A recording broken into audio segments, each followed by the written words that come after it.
Franck Ferrand raconte sur Radio Classique.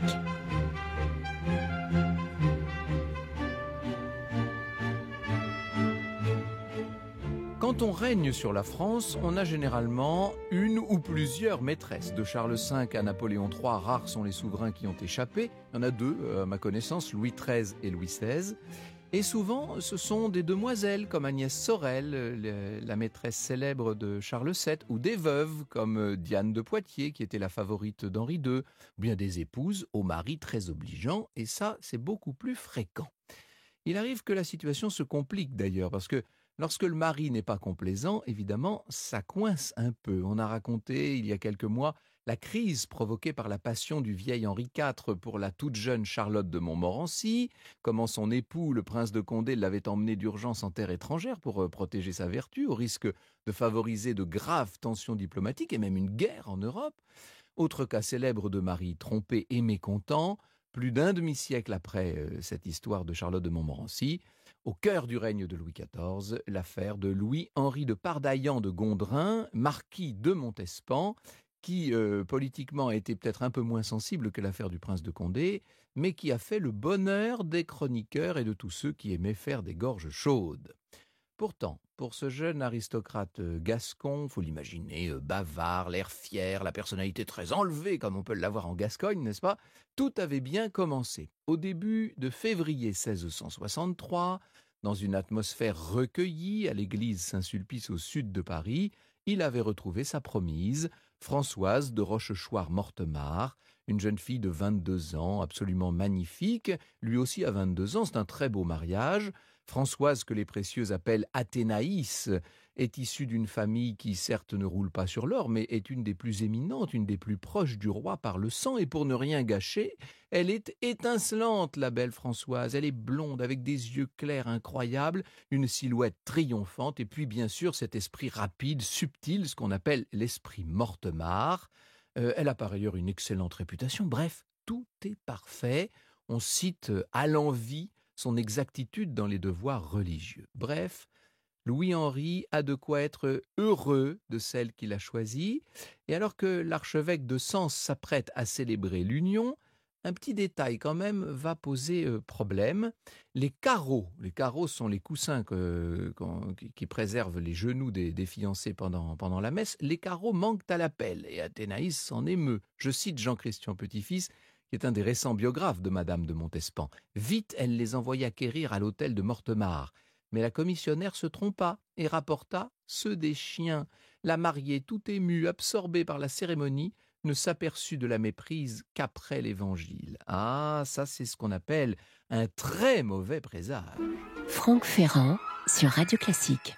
Alors au début de leur mariage, les époux, malgré un manque chronique d'argent, ce sont des paniers percés l'un comme l'autre, ils aiment beaucoup la dépense. Les jeunes époux aspirent chacun à un parcours auquel leur naissance les appelle. La fière Athénaïs obtient la charge de dame d'honneur de la reine, ce qui fait d'elle une personnalité extrêmement en vue à la cour. Quant à Louis-Henri, de son côté, il est avide de faire ses preuves, sur les champs de bataille, bien entendu. Il se lance dans des aventures militaires où il se montre d'ailleurs très brave, notamment lors d'une expédition contre les Barbaresques.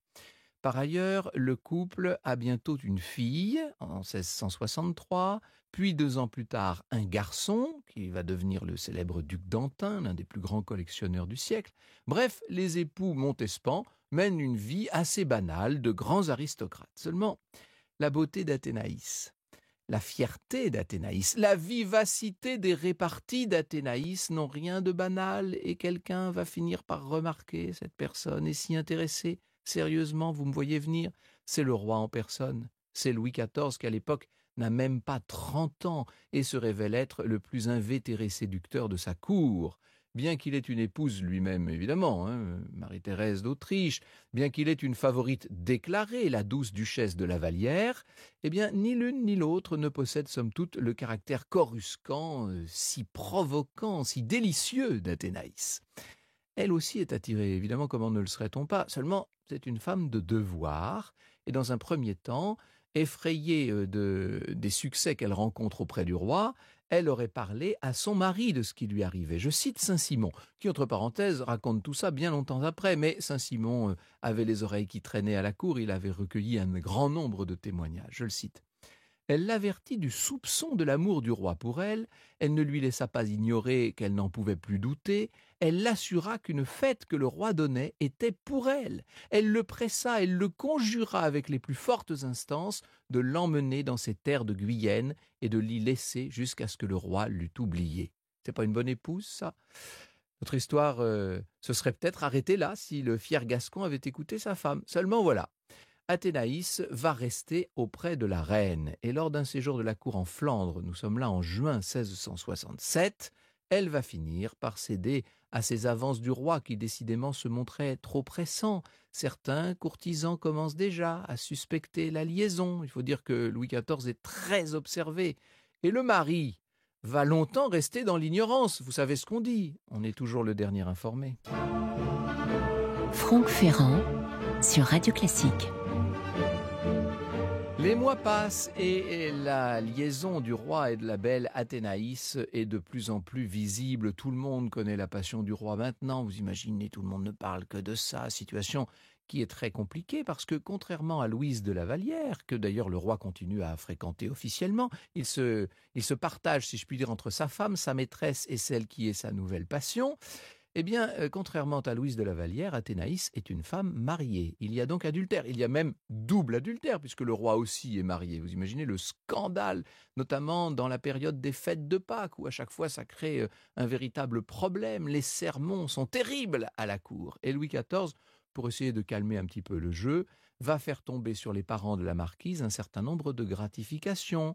Leurs créances fondent soudain comme neige au soleil, c'est formidable. Louvois, le ministre Louvois, a l'idée opportune de se montrer conciliant avec Louis-Henri, qui était engagé dans une mission militaire dans la région pyrénéenne. Je cite Gilberto. Louvois comblait déjà le marquis de faveur. Il s'occupait de bien faire loger et nourrir sa compagnie de chevaux légers. Il fermait les yeux sur un scandale survenu à Perpignan où Montespan avait rossé le bailli, quand même, coupable d'avoir arrêté une belle fille qu'il avait enlevée. Bref, il faisait la cour à l'heureux époux de la favorite. Vous voyez le cocasse de la situation, puisque pour l'instant, le mari trompé ne connaît pas les raisons de cette incroyable bienveillance ministérielle. Il se dit qu'il est tout simplement bien vu à la cour. Sauf que d'un seul coup, alors qu'il rentre auprès de sa femme, on est au début de la belle saison 1668, là d'un seul coup, brusquement et sans qu'on sache exactement pourquoi, mais les indices sont tellement nombreux, d'un seul coup, Montespan comprend. Et là, son sang ne fait qu'un tour. Soudain, on peut se figurer que tout ce qui lui avait échappé jusqu'alors apparaît, les regards entendus, les phrases à double sens dans la bouche de tous les courtisans, les mensonges des uns des autres, à commencer par ceux de sa propre épouse. Et même si lui-même l'a pas mal trompé, il faut bien le dire, il ne compte pas laisser l'affront impuni, loin de là. À partir de ce moment, Louis-Henri devient très difficile à contrôler. Les scènes qu'a pu essuyer la belle Athénaïs dans le secret de l'intimité, on ne peut que les imaginer, mais elles ont dû être terribles et même brutales, très brutales peut-être, parce que c'est un homme qui peut se montrer brutal. Et ça ne va pas se limiter à l'intimité. Montespan se met à parler à tout va de ce qui lui arrive avec une incroyable véhémence. Et en quels termes, je cite encore Jean-Christian Petit-Fils, qu'on imagine l'émoi de nos seigneurs en dentelle, précieux, gourmets, prudents à l'excès, attentifs à ne commettre aucun faux pas, surtout à propos des amours du maître. Et voilà cet incorrigible trublion, ce malotru fondant sur eux, jaillissant dans les salons comme diable hors de sa boîte, étourdissant la cour du fracas de ses imprécations, de ses cris de vengeance, de ses terribles menaces. La cervelle encore échauffée par le soleil du midi, il vomissait avec volubilité et dans le langage des camps, des malédictions contre le roi. Ah, je peux vous dire qu'on n'a jamais vu ça. La grande mademoiselle, la cousine germaine de Louis XIV, avec qui Louis-Henri partage quelques ancêtres d'ailleurs, raconte comment un jour le cocu vient lui lire un texte qu'il compte lancer au visage du roi. Il citait, écrit-elle, 1000 passages de la Sainte Écriture et lui disait force choses pour l'obliger à lui rendre sa femme et à craindre le jugement de Dieu. La princesse essaie de le décourager. Quand peu après, elle croise Athénaïs, elle lui parle de l'état d'esprit de son mari. Celle-ci commente désabusée: « Je suis honteuse de voir que mon perroquet et lui amusent la canaille. » C'est certain, Louis-Henri offre un véritable feuilleton estival à toutes les mauvaises langues de la cour et aux esprits malicieux, heureux d'avoir ce merveilleux sujet de conversation à se mettre sous la dent. On raconte comment le marquis est allé décharger un tombereau d'insultes devant une amie de sa femme supposée avoir favorisé ses amours avec le souverain. On répète encore et encore comment il a même menacé explicitement sa femme et l'a obligée à s'enfuir à toutes jambes pour trouver du secours. Et certains croiront même savoir qu'il est allé glaner un mâle vénérien auprès de prostituées uniquement dans l'intention de contaminer son épouse et, par là même, le roi. Quelle que soit la véracité de tous ces épisodes qui font la joie des courtisans dans la plus grande discrétion bien sûr, ou indiscrétion me direz-vous, il est clair que le cocu dépasse les bornes de l'acceptable pour le roi. Il est temps de sévir et le 22 septembre, des soldats vont venir l'arrêter pour l'emmener à Fort-l'Évêque, qui est la prison la plus proche du Louvre. Franck Ferrand sur Radio Classique.